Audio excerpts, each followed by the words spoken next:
Tapi kalau kiai ngomong pantas nggak? Pantas. Kan kiai itu, guru itu orang tua kita dalam bab keilmuan. Orang tua mah boleh mau ngapa-apain anaknya juga boleh. Maka bapak kalau naruh anak di pesantren, mau anaknya ditampar sama gurunya, itu bagus. Disuruh berdiri, itu bagus. Diikop, itu bagus. Karena itu menghancurkan ego. Saya seumur-umur nggak pernah, kecuali cuma sekali aja saya pernah disuruh berdiri sama kiai. Itu pun sudah akhir-akhir mau tamat, su'ul khotimah ya.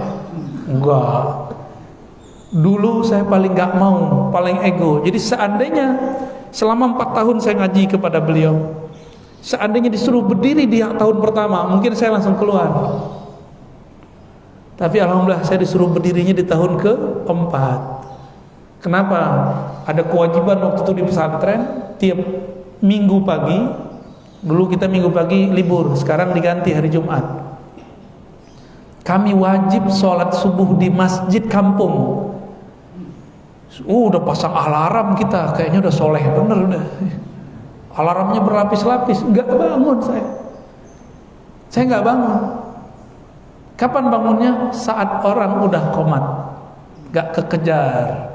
Ya, buang air sekecil segala macam wudu, nggak kejar. Daripada sholatnya sholat hakim, sholat nahan buang air kecil, makruh. Ternyata yang sama dengan saya banyak, hampir 40 mahasiswa, mahasantri.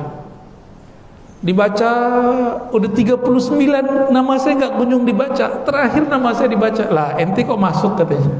Ya, ismuka maktub hana ya Razi. Isyaallah. Heran, 4 tahun saya nggak pernah gaib. Sekali itu gaib. Kalau tahun pertama saya masuk, itu kalau ada nggak sholat subuh, disuruh push up 1 tangan. Pak Kiai Ali Mustafa ya, aku begitu didik muridnya dulu. Di zaman saya cukup disuruh berdiri, nggak perlu berdiri 1 kaki, nggak perlu, berdiri aja.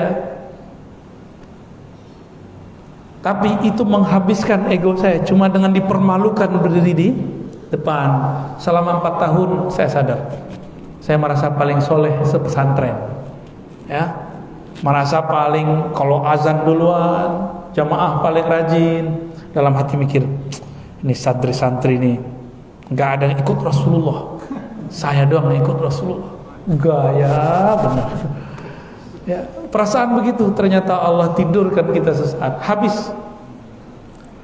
Jadi kalau jadi murid, guru kasih ikop terima, guru kasih tugas ridho. Kalau berkorban nggak ngeluh. Kalau kehendak kita beda dengan kehendak kiai, kita habiskan kehendak kita dalam kehendak kiai, baru nanti bisa ke Nabi Muhammad, baru nanti bisa terima takdir Allah. Ini emang guru aja udah terima, beda apalagi kepada Allah. Nih Bapak Ibu yang melakukan Allah, kenapa banyak orang hari ini zahirnya soleh tapi gagal memahami takdir. Takdir politik, takdir rezeki, takdir jodoh, takdir apapun. Itu karena dia ketika memahami gurunya dengan hawa nafsu dirinya. Ah, masa kiai begitu ya, gitu ngomongnya. Saya mencoba untuk memahami ini, maka sekarang saya cinta dengan semua ulama meskipun mereka beda politik. Saya cinta dengan semua habaib kalau mereka, meskipun mereka beda politik. Yang penting mereka jangan hujat sahabat aja. Ya, jangan hujat istri-istri Rasulullah aja. Jangan mempertanyakan orang-orang yang sudah dijamin oleh Rasulullah. Saya respect kepada mereka. Ya. Tapi kalau ada yang ngajar tasawuf katanya, tapi menghujat Abu Hurairah, mempertanyakan Khadijah, nggak ada ya, berhenti sudah. Gitu ya. Wallahu a'lam bis-shawab. Ada lagi terakhir.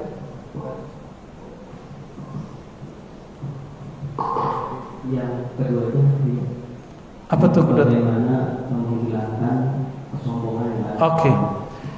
Menghilangkan kesombongan itu mirip dengan ilmu kedokteran. Ini versi Imam Ghazali. Cari tahu dulu sebab sombongnya apa. Jika sebab sombongnya ilmu, maka ketahuilah di dalam Al-Quran lafaz ilmu biasanya dikaitkan dengan kata pemberian. walladzina utul ilma, dan orang-orang yang diberikan ilmu. Jadi ilmu itu diberi. Zahirnya kita nyari, tapi sebenarnya ilmu itu diberi. Ini contoh. Bapak yang hadir sekarang, ibu yang hadir sekarang, kitab yang saya ajar sama, orang yang ngajar sama, tempatnya sama, jamnya sama, hasilnya beda nggak ter? Nah itu maksudnya. Itu yang ngasih Allah itu. Siapa tahu yang di luar lebih kencang yang dari yang dalam. Siapa tahu, wallahu a'lam. Ya. Kata yang di dalam, Ustadz, pikiran saya sudah lemah, hafalan saya sudah payah. Yang penting saya dapat berkah. Ya dapat berkah aja tuh.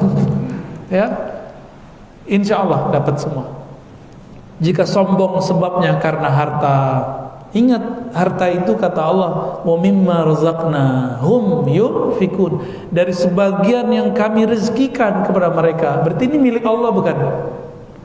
Jadi duit yang ada di dompet antum itu, rumah yang ada sekarang, kendaraan yang ada sekarang, itu milik Allah semua. Allah bilang 2,5% keluarin, sekian keluarin. Itu karena bukan milik kita. Gitu. Ini ilustrasi. Saya sering pakai ilustrasi ini. Bapak, ibu punya kendaraan, saya pinjam. Kendaraannya keren ya, benda mahal. Lagi nyetir, saya mampir ke tempat teman. Kata teman, wih keren ente Razi, kendaraannya baru terus. Ya, jadi sebulan itu tiap hari kendaraan jamaahnya digilir. Jadi ganti terus, 30 hari 30 mobil. Kata kawan, aduh ente ganti-ganti mobil terus. Hari ini lain, besok lain. Saya bangga nggak? Bangga nggak Pak? Bangga antum? Nggak tahu diri namanya. Kan minjem. Kalau dia sadar diri, tahu diri, dia ngomongnya apa? Oh ini bukan punya saya, ini punya jamaah. Gitu. Kecuali jamaahnya ngasih, beda lagi. Ngasih pun beda loh dengan kita beli. Bapak dikasih orang sama beli sendiri tuh beda loh kebanggaannya. Benar nggak? Maka Nabi Daud ini salah satu nabi yang paling percaya diri di antara para nabi. Kenapa? Dia makan dengan tangannya sendiri, hasil jerih payahnya sendiri. Nabi Daud. Ya. Semua yang kita punya ini, ilmukah itu, hartakah itu, amal kita aja nih, Allah yang gerakin semua. Pantaskah berbangga dari semua itu? Jadi cara menghancurkan sifat sombong, ingat sumber ilmu, sumber harta ini bukan kita. Kita cuma dititipkan sebentar. Pak Kiai ini sudah sering lihat ada orang punya hafalan hilang, benar nggak Pak Kiai? Tandanya hafalan bukan milik kita, diambil lagi sama Allah. Ya, benar ya? Banyak kan orang begitu, termasuk kita. Banyak hafalan. Itu sebabnya saya ngajar pakai kitab semua. Ini untuk mengembalikan hafalan-hafalan yang lama. Baca kitab, ingat. Ini cara ngajarnya gitu. Saya udah nggak sempat baca buku kayak dulu Pak. Dulu saya baca buku 10 jam sampai 12 jam setiap hari. Ada antum yang begitu ya, baca aja. Mata saya selinder. Itu kadang ngelihat buku itu 2. Orang selinder gitu nggak? Oh berarti udah mulai capek. Langsung saya berhenti tuh. Wah berarti mataku sudah lelah. Ntar ulang lagi.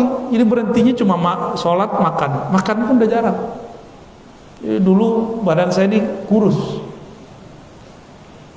Gak kayak gini Pak. Sekarang ini udah lumayan enak nih. Cuma gak sempat lagi baca. Saya merasakan nikmat membaca itu hilang, nikmat hafalan itu hilang. Maka sekarang setelah istikharah kepada Allah, isyaratnya engkau mengajarlah dengan kitab. Jadi kemanapun saya pergi, kecuali di haflah-haflah, peringatan-peringatan, itu saya jarang bawa kitab ya. Bawa kitab ya, supaya refresh apa yang dulu kita pelajari.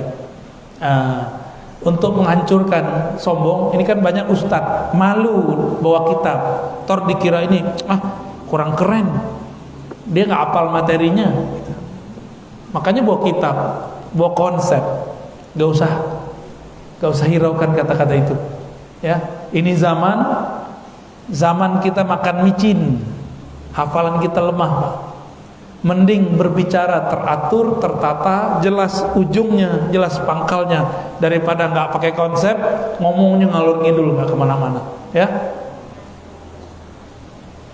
cukup ya. Terakhir ibu-ibu. Assalamualaikum warahmatullahi wabarakatuh. Assalamualaikum. Ini pengetahuan saya juga ada 3 hal. Pertama,